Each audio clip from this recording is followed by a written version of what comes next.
Hey guys, this is Zara of Belrani Studios. Today I'm going to be filming a video filming my process of painting a floral wreath, and it's actually, as you'll see from this video, I've already painted one version of it, but I did make a mistake, so I painted it again.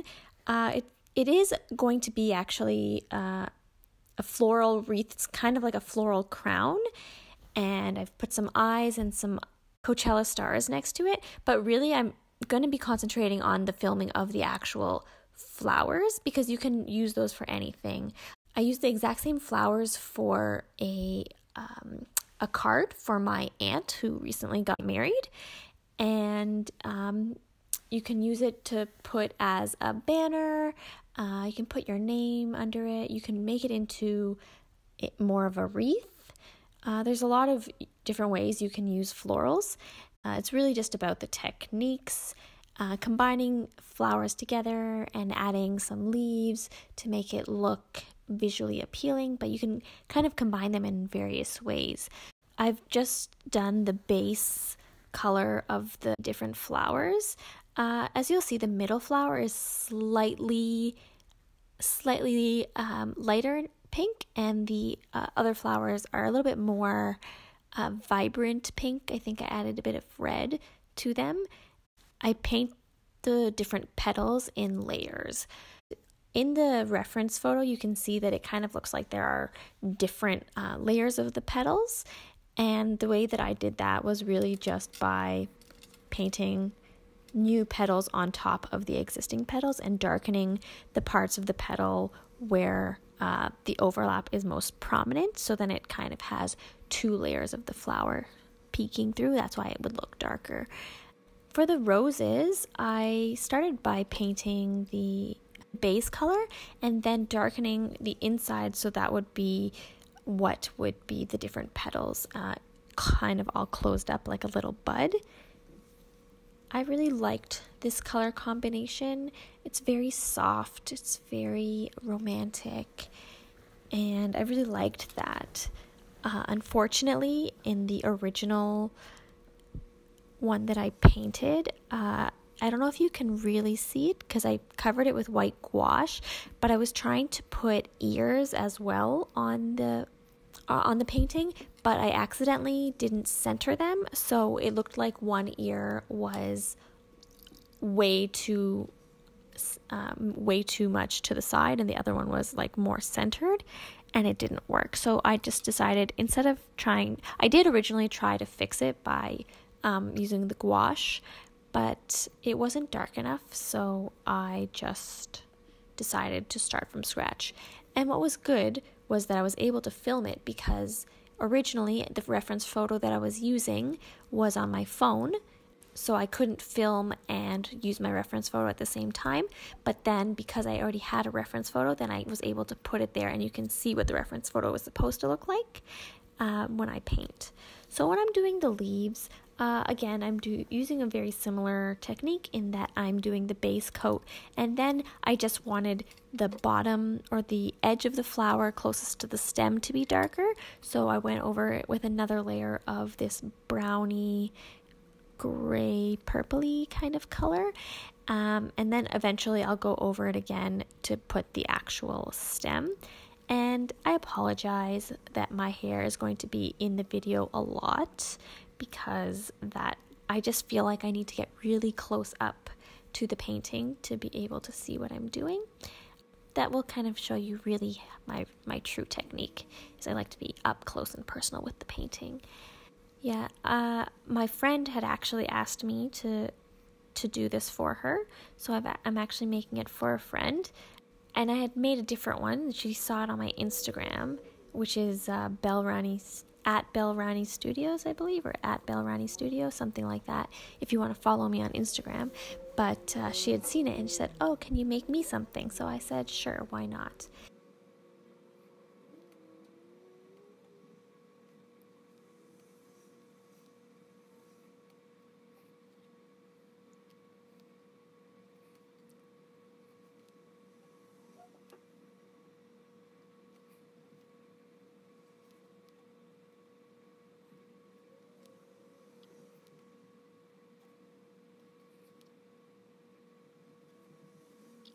Here I'm just putting in some leaves, and the technique that I like to use for these kind of long leaves is basically to start with the skinny point of my flower, and then press on the paintbrush to kind of make the center of the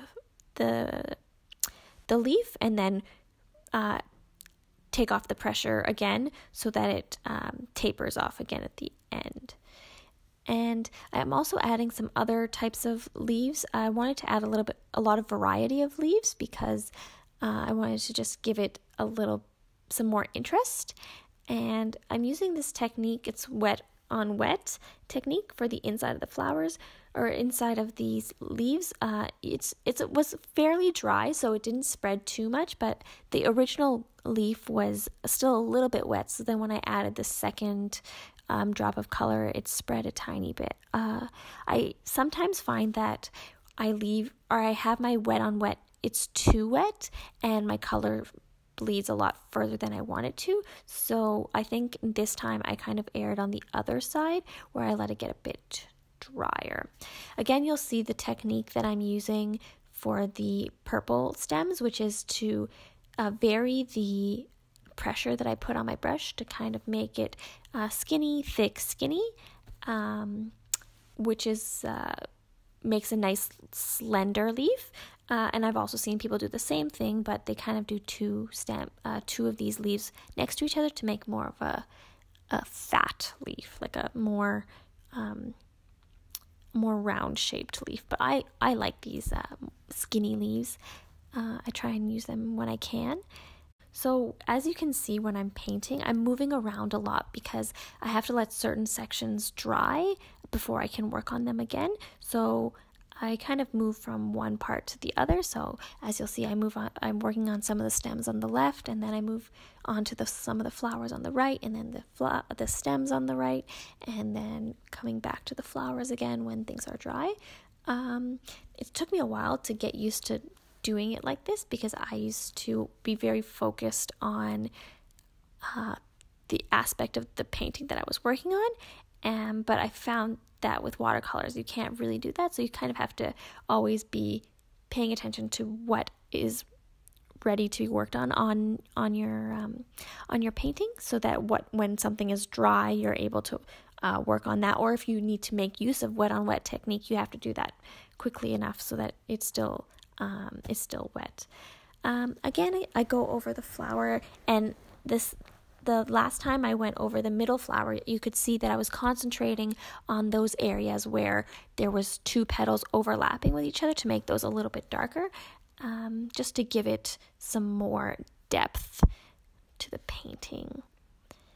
The palette that I'm using is my Prima Marketing Watercolor Palette. It's actually a combination of two palettes, which I'm using the classical palette and I believe it's the tropicals. I made a video before about how I combined two of the Prima Marketing Watercolor palettes into a single palette. So you can click on the link for that video. I'll try and figure out how to put one of those little banner things. I've seen other people do it on YouTube. I've never been able to figure it out, but I will try and do that.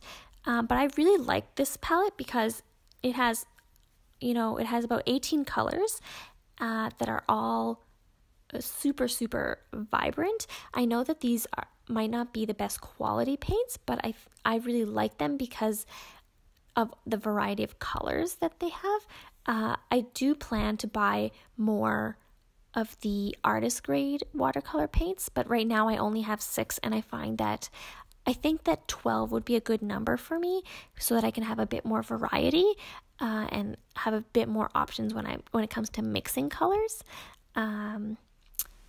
But for now, I alternate between my Daniel Smith watercolors and my Prima watercolors. So one of the things that I did was I made these little dandelions. So what I did was I identified where the center of the dandelion was going to be. I put some dots around it and then some lines connecting it to the center. And that's how I made these little dandelions. I think they turned out well. I don't think that you can tell that much when I in this while I'm doing this painting, but one of the things that I have a really hard time with is mixing my browns and my blacks. I have done a little bit of research into color theory, and it does help, but in the heat of the moment I often forget. So I'm gonna make a video that focuses on how to make both browns and blacks. It can be tricky when you think that you're gonna make a brown and it ends up being black, or when you try to make a black and it ends up being brown. I always have that problem. So I think that it would be helpful if I can have a tutorial, not only for you guys, but it'll also help me and remind me how to make browns and blacks. So that is the floral part of my painting. Off camera, I added the eyelashes, the stars, and the ears. The video was not to necessarily show you how to make it into this like Coachella thing, which I call it. It was more to look at the actual technique of making the florals. I used a pen from the dollar store for this gold. It's called Le Grip, and it was just at the dollar store, and it was pretty good. The thing I found for the eyelashes, though, was that because the tip was so thick, it was hard to get a very thin tapered line. So I wasn't able to do the eyelashes exactly how I wanted. And even the winged eyeliner is not quite the way that I wanted it to be, but that's okay. Anyways, thanks for watching. I really hope you enjoyed this video, and I hope to see you again next time. Thanks. Bye. My sister came by while I was painting and said, "Can I put Timon in the picture?" And I said, "Sure, why not?" So here he is making an appearance. Boop.